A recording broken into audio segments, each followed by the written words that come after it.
been limited to some degree. In effect, it is not functioning.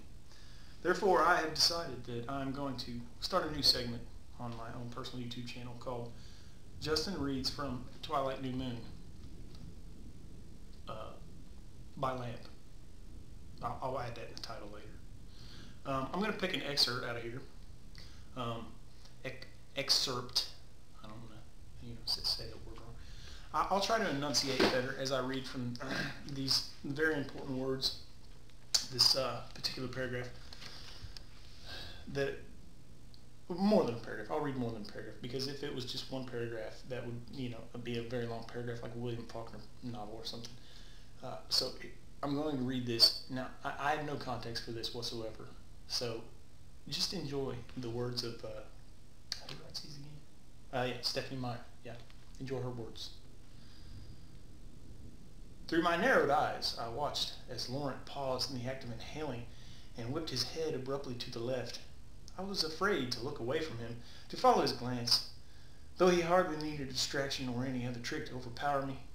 I was too amazed to feel relief when he started slowly backing away from me. "I don't believe it," he said, his voice so low that I barely heard it. I had to look then. My eyes scanned the meadow, searching for the interruption that had extended my life by a few seconds. At first I saw nothing, and my gaze flickered back to Laurent. He was retreating more quickly now, his eyes boring into the forest. Boring. That's a telling word right there. Then I saw it. A huge black shape eased out of the trees, quiet as a shadow, and stalked deliberately toward the vampire. It was enormous, as tall as a horse, but thicker, much more muscular. The long muzzle grimaced, revealing a line of dagger-like incisors. A grisly snarl rolled out from between the teeth, rumbling across the clearing like a prolonged crack of thunder. That's interesting. It has been storming here. The bear. Only it wasn't a bear at all. Still, this gigantic black monster had to be the creature, could be that thing from Lost, had to be the creature causing all the alarm. From a distance, anyone would assume it was a bear. What else could be so vast, so powerfully built? I wished I were lucky enough to set it from a distance, to see it from a distance. Yeah, this is Lamp. It's hard to read, Let's start that one over. I wish I were lucky enough to see it from a distance. Instead, it padded silently through the grass a mere 10 feet from where I stood. "Don't move an inch," Edward's voice whispered. Is Edward the gayish one? Is that the Pattinson guy? I've never seen. I just see them at these award shows where I don't know how those things win awards. Let me continue. I deviate. "Don't move an inch," Edward's voice whispered. I stared at the monstrous creature, my mind boggling as I tried to... Boggling? Can you use boggle as a verb with the gerund to describe the mind? I would think the mind could be boggled as an adjective, but, as in... I guess for the mind to be past participle adjective boggled, it would have to boggle at some point. Is that... maybe I'm just overanalyzing that. I stared at the monstrous creature, my mind boggling as I tried to put a name to it. There was a distinctly canine cast to the shape of it. The way it moved, I could only think of one possibility, locked in horror as I was. That didn't read pretty well.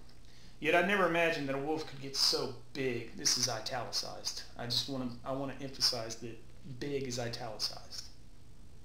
Another growl rumbled in its throat, and I shuddered away from the sound. Laurent was backing toward the edge of the trees, and under the freezing terror, confusion swept through me. Why is Laurent retreating? Granted, the wolf was monstrous in size, but it was just an animal. What reason would a vampire have for fearing an animal? And Laurent was, italicized, was afraid. His eyes were wide with horror, just like mine.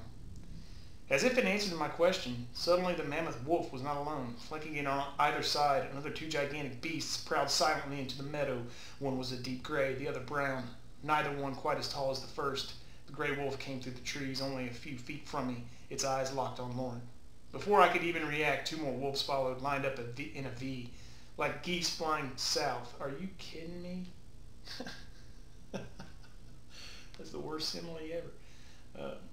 Which meant that the rusty brown monster that shrugged through the brush last was close enough for me to touch.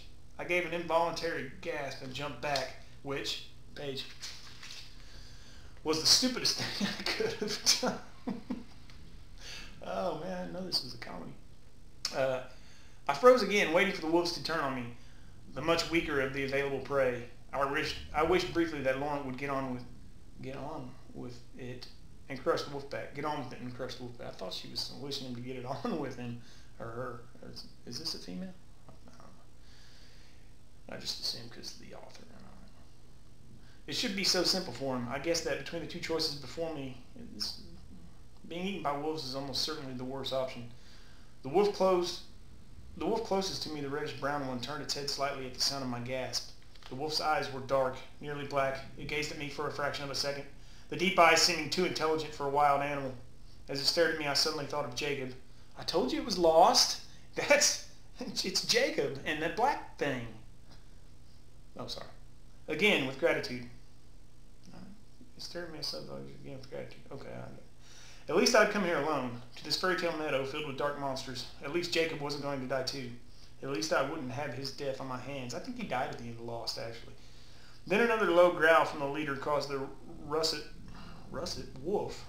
Can a russet be a wolf? I thought it was a potato. Russet wolf to whip his head around, back toward Lauren. Lauren was at the pack of monster wolves with unconcealed shock and fear, the first I could understand. But I was stunned when, without warning, he spun and disappeared into the trees. He ran away. That's all italicized. That entire three-word sentence is italicized. I just want you to realize that he ran away. Maybe I should read it like that next time. Okay. The wolves were after him in a second, sprinting across the open grass with a few powerful bounds, snarling and snapping so loudly that my hands flew up instinctively to cover my ears. The sound faded with surprising swiftness. You know what? Let's just see how it ends. I could face anything as long as that was true. I squared my shoulders and I walked forward to meet my fate with my destiny solidly at my side. But if you go back, a couple sentences, Edward was there with her and his arms were around her. So they survived the black thing. I mean, and there's going to be more books. Well, I don't know if there's going to be more of these books, but, there'll be something that they can make movies out of that teenage girls will go to. So, was I supposed to alert for the spoilers, or I don't know. This concludes Justin reads from Twilight, New Moon by Lamp, with no shirt on. I'll add that to the title too later. Thank you.